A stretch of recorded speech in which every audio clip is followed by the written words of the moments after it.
আসসালামু আলাইকুম, ওয়েলকাম ঢাকা সাভার নবীনগর স্মৃতিসৌধ থেকে। ভিডিওটি কে কোথা থেকে দেখছেন অবশ্যই কমেন্টে জানাবেন। ভিডিওটি তৃতীয় পার্টটি নিয়ে আবার আপনাদের মাঝে হাজির হলাম। আমি মোহাম্মদ মেহেদী হাসান শুভ। আমি এখন যে স্মৃতিসৌধে অবস্থান করছি, 1971 সালে 16 ডিসেম্বর শহীদরা শহীদ হওয়ার পর এই স্মৃতিসৌধটি স্থাপন করা হয়। 1972 সালে তৎকালীন সরকার স্মৃতিসৌধ নির্মাণের জন্য স্থানটি নির্বাচন করেন। 1978 সালে তৎকালীন রাষ্ট্রপতি জিয়াউর রহমান এই স্মৃতিসৌধের ডিজাইন নির্মাণ করে। 57টি নকশা দেখার পর সৈয়দ মাইনুল হোসেনের নকশাটি স্মৃতিসৌধের নকশা হিসেবে চূড়ান্ত বলে গণ্য হয়। 1979 সালে স্মৃতিসৌধের নির্মাণ কাজটি শুরু হয় এই সাভার নগীনগরে। শুধু তাই নয়, এখানে শহীদদের অনেক কবর রয়েছে। তো আপনাদেরকে এর সাথে সাথেই আমি স্মৃতিসৌধের নির্মাণ কাজটিও দেখাবো। অনেকে বলতে পারেন নির্মাণ কাজ এতদিন পরে আমি কিভাবে দেখাবো। আসলে নির্মাণ কাজটি দেখাবো না, স্মৃতিসৌধের সামনে এবং ভিতরে গিয়ে আপনাদেরকে দেখাবো তো স্মৃতিসৌধটি কিভাবে আসলে তৈরি করা হয়েছে। এটা অবশ্যই দেখতে হলে ভিডিওটি শেষ পর্যন্ত আমার এই ভিডিওতেই চোখ রাখুন। ভিডিওটি ধারণ করেছি শুক্রবার ঠিক বিকাল 4টা থেকে 5টার মধ্যে। তো সেই সময় শুক্রবার হওয়ার কারণে এখানে অনেক দর্শনার্থী এসে ভিড় করে। আসলে শহরের মানুষ, শহরের যানজট, কোলাহল, কলকারখানার শব্দ, এগুলো থেকে একটি নিরিবিলি মনোরম সময় কাটাতেই এই স্মৃতিসৌধে এসে সবাই হাজির হয়।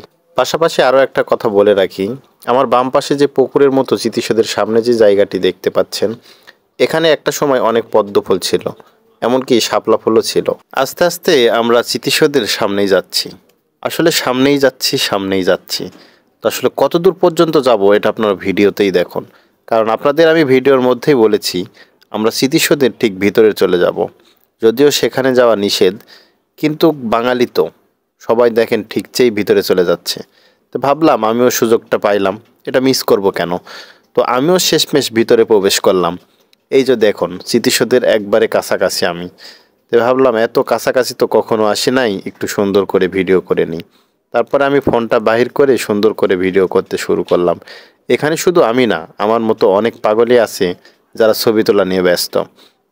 তো সুন্দর করে আমি প্রথমে ভিডিও করে কাছ থেকে এটা কিভাবে ডিজাইন করছে। আসলে স্মৃতিসৌধটা দূর থেকে দেখতে ঠিক যেমনটা মনে হয়, স্মৃতিসৌধের ভিতরে আসলে এবং কাছে আসলে আপনি ঠিক তেমনটা মনে করবেন না। কারণ এটি ছিল আলাদা আলাদা করে পিলার করে ডিজাইন করা। তো এখানে মোট 5টির মতো খণ্ড আছে। আমি সেভাবে গণি নাই তখন, কিন্তু আনুমানিক 5টির মতো খণ্ড আছে, প্রত্যেকটাই আলাদা আলাদা এবং একটার ভিতর দিয়ে ঢুকে আর একটা ভিতর দিয়ে বাহির হয়ে যাওয়া যায়।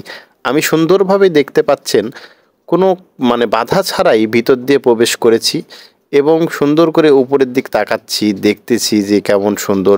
আসলে এখানে রং টং কিচ্ছু করার নাই, শুধুমাত্র ঢালাই করেই স্মৃতিসৌধটা স্থাপন করা। আমি দেখেন ওই পাশ দিয়ে ঢুকে এই পাশ দিয়ে সুন্দর করে বাইরে চলে আসলাম। শুধু আমি না, আমার মতো অনেক দর্শনার্থী এই ভিতরে ঢুকে স্মৃতিসৌধের সৌন্দর্যটা এবং আসল রূপটা দেখার জন্য ভিতরে প্রবেশ করেছে। তো আমরা বলতে বলতে ভিডিওটির প্রায় শেষ পর্যায়ে চলে এসেছি। এখানে দেখানোর মতো যত কিছুই আছে আপনাদের মাঝে আমি সব কিছুই দেখানোর চেষ্টা করেছি। আর অনেকেই ভাবছেন কই আপনি তো ঢোকার সময় ভিডিওগুলো দেখালেন না। তো আমি ঢোকার সময় এবং তার আশেপাশের ভিডিওগুলো দেখাইছি, সেটা পার্ট আকারে আমার ফেসবুক পেজ এবং ইউটিউব চ্যানেলে আপলোড করা আছে। আমার ফেসবুক আইডির নাম এমডি মেহেদী হাসান শুভ, ফেসবুক পেজের নাম জোনাকি পোকা এবং ইউটিউব চ্যানেলের নাম জোনাকি পোকা 780। এইটাতে আপনি সার্চ দিলেই অবশ্যই সম্পূর্ণ ভিডিও এবং বিস্তারিত দেখতে পাবেন। তো আপনাদেরকে বলে রাখি, আমার এই ভিডিও যদি ভালো রাখে অবশ্যই লাইক, কমেন্ট, শেয়ার দিয়ে সঙ্গে থাকবেন। ধন্যবাদ।